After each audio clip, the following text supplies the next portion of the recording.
that silly.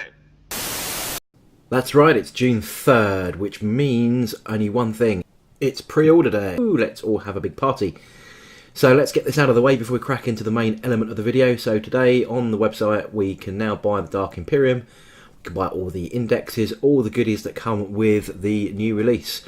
So if you log on to Games Workshop's website or any of your friendly local gaming store online suppliers, feel free to spend that money. I certainly have. I've thrown all my money into the computer, into the abyss, and hopefully in a couple of weeks' time I should be waiting on a marvellous delivery of good things. Now, more importantly than all of that 8th edition hype is that I've hit 100 subscribers, and that is a milestone that I wasn't expecting to happen that quickly. So a massive thank you to everyone who's actually subscribed and is watching my content. I'm literally quite chuffed that that's happened.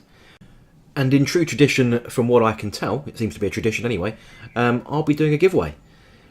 So stay tuned to this channel. There'll be a separate video with what that giveaway will include and how to enter it and all that good stuff. So make sure you subscribe to my channel, which will be great, and then you'll get that notification on when that giveaway will be. So thank you once again, and look out for the 100 subscriber video and giveaway that will follow soon. So without further ado then, let's crack into week 6.2, so the second half of week 6's update in the road to 8th edition. Now we only have a couple of weeks to go now, and we can get on with real hobby content. So what have we seen this week since the last video? So we've seen some news on the war zone in Ultramar, a faction focus on the Necrons, battle zones, the Dark Imperium Live, which was the first video on Warhammer TV of 8th edition, a faction focus on the Thousand Suns, and Warhammer 40k's limited edition rulebook. But cracking first into Ultramar then, the war zone in Ultramar. So here is our new galactic map. That's where Macragge and Ultramar's region is in the overall realm of things. And we have a breakdown of that Ultramar system. So there's sort of 500 odd planets, and they're all in a bit of a spot of bother. So following on from Baal, that was in a spot of bother as well. Everywhere seems to be in a spot of bother with lots of chaos activity, and Ultramar is not escaping from that. So it's under Chaos Assault. Oh, surprise, everywhere's under Chaos Assault these days, mainly this time though from the Death Guard.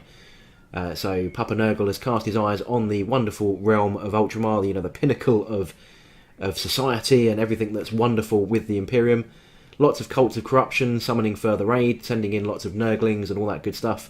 Nurgle himself has tasked 3 of his greatest commanders to take the system and turn it into, a cesspit. The Ultramarines are already on the back foot from High Fleet Leviathan, which has already smashed most of it.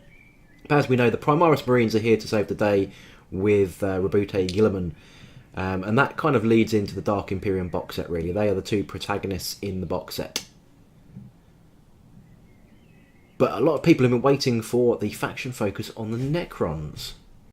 And real concern about what's going to happen to the Gauss weapons, which used to flay vehicles alive, and now we know they're all super tough and everything. Are Necrons going to be any good at doing what they did before? Well, Reanimation Protocol says yes. So every turn now, that's every turn, dead Necrons get to recover on a 5-up. And there's buffs to that. So Illuminor Caesaras, for example, and other Cryptex gives you +1 to that Reanimation Protocol roll. He can also allow Warriors and Immortals a buff per turn, giving them ballistic skill, strength or toughness to last till the end of the game. Anrika the Traveller, he can give extra attacks to units within 3 inches, and he can also give +1 to hit, advance and charge as well, which is pretty potent. Heavy Destroyers though, still going to be the king of ripping tanks apart at strength 9, AP -4 doing D6 of damage, and they get to reroll 1s to hit as well, and they're not penalised for moving and shooting. So you can combine a couple of buffs there, giving a +1 to shoot, giving them a 2-up to hit with a reroll on 1s. They're going to be pretty immense. In the meantime though, the rest of the Gauss weapons, as you can see, lots of negatives on the AP, pretty good strength all round. The Immortal Gauss Blasters are pretty good, AP -2. So yeah, the Gauss weapons probably not quite as hench as they used to be, I'd say, where 6 is automatically stripped hull points, as it were. They're going to take a little bit more to get rid of vehicles, but they're going to be flaying the armour off of lots of people these days. Lots of these -2s to armour saves is making a massive difference in a couple of the games that I've seen of 8th edition so far. And as you can also see, their living metal is going to allow recovery of wounds per turn, so those vehicles that had living metal, they're going to be fixing themselves. One of the iconic vehicles of the Necrons, though, has always been the monolith, the big Pyramid of Doom. This time, it's still a big Pyramid of Doom, rocking in with 20 wounds, which is massive. It can deep strike, and then can teleport lots of Necrons into the heart of battle.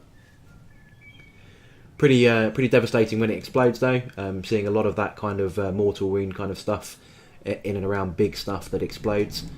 But yeah, this is looking. I mean, I haven't seen the points to it yet. I haven't actually read the leaky bits on the Necrons myself. I expect it to be pretty points heavy, but rules wise, it is looking quite a solid choice for the Necron faction. I want to kind of cover this Battle Zone update as well. So Games Workshop's community site have given us this insight into Battle Zones, which is another overlay over to the core way of playing the game. So it's basically another set of optional rules to put over your regular games. For me, it seems like it's going to really benefit narrative play more than competitive match play. So it's going to give us Night Fight, Psychic Maelstrom and Fire and Fury, and we've had an insight into what Fire and Fury actually does. Basically, Fire and Fury is just turning your war zone into an utter nightmare of flying debris, meteors hitting the floor, earthquakes galore, and everyone taking lots of mortal wounds. Looks pretty messy. It's going to be quite random. I feel that's going to play very interestingly with that random factor, which is why I think it's not going to be a competitive kind of scenario. It's too random, but will really make those narrative games really pop, really come to life if you want to overlay those extra bits and pieces to your regular gaming. And due to how devastating some of these rules are, with these meteorites and earthquakes and all the rest of it causing lots of mortal wounds, it will adjust your playstyle quite significantly. You can't do what you used to do in a regular game because you'll be concerned about these flying rocks coming at you, and with the command ability, the ability to start firing rocks at your opponent, causing lots of mortal wounds. And as I said, I think this really focuses on the narrative aspect of the play. So campaign weekends and things like that are really going to be seeing these kind of rules. Moving on then to another faction focus. This time it's on the Thousand Suns, and I've been particularly looking forward to this. If you've seen any of my other videos, you know that I'm painting a Thousand Suns army up, which is going to be my 8th edition army. So yeah, really keen to see all the stuff that I've already built so far, how good it's going to be. And the key point is, being a Primarch, Magnus the Red is completely ridiculous. 16-inch move, he's toughness 7 with 18 wounds, nearly as many as a monolith. A massive invulnerable save, he can cast 3 powers with a +2 to that cast. Strength 16 on the charge, with 7 attacks, AP -4, each hit causing 3 damage. That's going to wreck everybody in the game, but I expect him to be, massively in points. But he's a Demon Primarch, what do you expect? On top of that, though, the Scarab Occult Terminators have this All Is Dust ability, which gives them a +1 save if the weapon hitting them only causes a single point of damage. And they ignore the -1 for moving and shooting, kind of slow and purposeful as before. And their combi bolters are pretty cool, plus they can teleport. So we can see the stat line here of the Scarab Occult Terminators. As with the Imperial Terminators, they've gained an extra wound, so they're now 2 wounds with that 2-up save. But you can see, more importantly here, their movement is pretty slow, which is the almost the new incarnation of slow and purposeful. So they've got lower movement, but they can move and fire their heavy weapons. The mainstay of the Thousand Suns then is the Rubric Marines. They have that All Is Dust ability too, which gives them that +1 save. So they become a 2-up save to a regular bolt gun, which is pretty good. And anything that causes multi-damage, they don't get that ability, but they're going to be pretty good, plus they'll have an invulnerable save as well. The Inferno bolt guns are now just, instead of being the old AP3 Killer Marine kind of gun, they're now AP -2.